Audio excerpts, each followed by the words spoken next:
আমার মতন এমন কইরা শাক দিয়া মাছ ভাঙ্গা রানলে এই রেসিপিটির লেগে হকগলে পাগল হয়ে যাইব। আসসালামু আলাইকুম, চাঁদিস কিচেনে আপনাকে হকগলে স্বাগতম। আয়া পড়ছি নতুন একটা রেসিপি নিয়ে। আজকের রেসিপি লাউ শাক দিয়ে মাছ ভাঙ্গা চিরা রান্ধন। সেটা কেমনে করে সহজ করে রান্ধন যায় সেটা আজ আপনাকে শেয়ার করবো।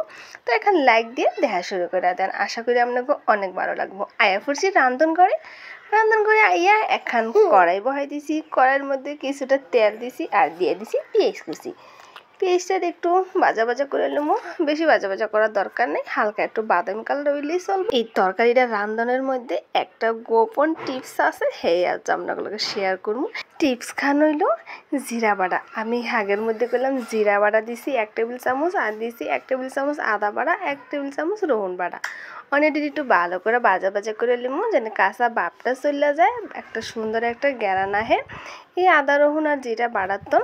তো অনেকেই কইব হাগের মধ্যে আবার জিরা বাটা দেয়। আরে ভাই, এইটাই তো একটা আসল টিপস। এই জিরা বাটা দিয়ে হাঁক রাইন্দা খাইয়া দেখেন কি যে স্বাদ লাগে। ওখানে দিয়ে দিমু হলদির গুঁড়া, মরিচের গুঁড়া আর হইলো পরিমাণ মতন লবণটা আপনারা বুঝা হই না দিবেন।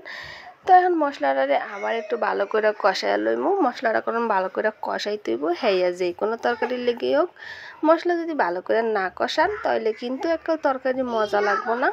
তরকারিতে কিন্তু এককেলে কাঁচা হলদি আর কাঁচামরিচের কেমন একটা গন্ধ হবে, এর লেগে ভালো করে কইলাম মশলাটা কষাই লইবেন।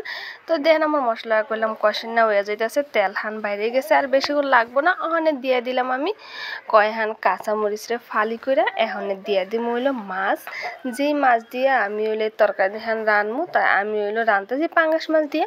তা পাঙ্গাস মাছ 4 টুকরা দিয়ে দিলাম, হের এককাল ভালো করে কষাই লইমু অনেকক্ষণ। এই মাছানটাও কিন্তু আবার ভালো করে কষাই লইবেন। আরেকখান টিপস আছে, হেও কিন্তু আপনাকে ফলো করন লাগবো। এই মাছ দিয়ে শাক যখন একলে ভাঙ্গা চিরা রানবেন, সেই টিপস আমি আপনাগুলো শেয়ার করবো, তাই দেখতে থাকেন। তো মাছখানে করলাম আমি একটু ডাকনাটা ডাইকে দিমু। তো ডাকনাটা ডাইকে দিয়ে কিন্তু যে আইয়া করছি কিছুক্ষণ পরে, তো সেটা স্কিপ করে গেছি। দেখেন মাছ করলাম হিদ্ধ হয়ে গেছে গা। আর মাছটির একল ভালো করে ভাঙ্গা চিরা লইমু, একলে একটু যেন আলাম না থাকে। যেই কথা না কইলি নয় আমার কলিজার বায়ু বোনেরা, আমার ভিডিও হান যদি আপনাকে ভালো লেগে থাকে হেলে কিন্তু লাইক কমেন্ট শেয়ার করে দিবেন, আর সাবস্ক্রাইব করে আমার ছোট্ট ফ্যামিলির সদস্য হয়ে যাবেন। আর যদি ভিডিও খান ভালো নাই লাগে হেলে স্কিপ করে চলে যাবেন। তা মাছগুলাম বাঙ্গাচুর হয়ে গেছে, অনের মধ্যে মিলাই তুবে হাঁক। এই হাঁক রেখলাম একলে কাইটটা আমি দুইয়া মুয়া রেখে দিছি। এই দেখেন লাউ হাঁক দিয়ে কিন্তু সবচেয়ে বেশি মজা লাগে মাছ, যে কোনো মাছ দিয়ে রান্ধেন। অন্য কোনো হাঁগেছে লাউ হাঁকের একটা জ্ঞান আছে অন্যরকম, রান্ধনের পর আপনারা বুঝতে পারবেন। অবশ্যই আমার ভিডিও হন দেখে আপনারা একদিন হলে ট্রাই করবেন। আর আবারও কয়ে দিতেছি, হেয়া হইলো যখন মাছ কষাবেন হের আগে করলে মশলাটা যখন কষাবেন সেই মশলার মধ্যে দিয়ে দিবেন আদা বাটা, রসুন বাটা আর জিরা বাটাটা কিন্তু দিতে হবে, স্কিপ করা চলবো না। এই জিরা বাটাই করলাম। এই শাকের মধ্যে একটা নতুন একটা টিপস আপনাকে দিয়ে দিছি। আমার অনেক কলিজার ভাই বোনেরা আছে যারা রান্ধে, বেসালার বাইরে কিন্তু রান্ধে। হ্যাঁগুর উদ্দেশ্যে একটা কথা কইতাছি ভাইজানরা, আমার কলিজার বোনেরা আপনারা অনেকে অনেক সময় হাঁক রান্ধেন, হে একটা লাল বান্দরের রকম হয়ে জায়গা, হেও কেমন হয় সেটাও আজ আপনাকে লগে দেখাইমু। দেখেন আমি করলাম হাঁক রানবো, লাগবো জানি একটা টাটকা হাঁক হবাই গাছে তোর পাইটেনটা খাইতেছেন এমন সবুজেই থাকবো। আর আপনারা লাল হয় কেন হে আপনাকে কইতাছি, হে হইলো আপনারা ডাকনা দিয়ে এই যে ডাইকা থন আর কইলাম লারেন না চারেন না, এক কেলে আধা ঘন্টা পার হয়ে যায়। হে পরে ডাকনাটা খুলে দেখেন হাঁকগুলান লাল বান্দর হয়ে গেছে।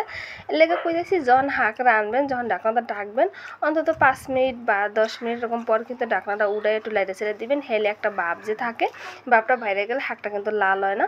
আর অনেকক্ষণ ডাইকে থুয়েই দিলে, জমের মতো ডাইকে থুয়ে দিলে হেলে কিন্তু হাঁকটা লাল হয়ে যায়।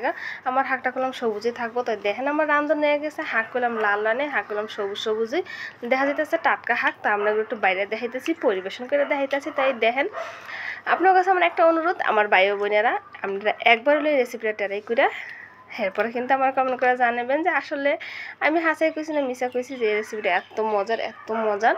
এই রেসিপিটা হইলো অন্য কোনো রেসিপি কোনো দরকারই হইব না, আপনাকে ভাত খাওয়ানোর লিগে অন্য কোনো তরকারি আর কি।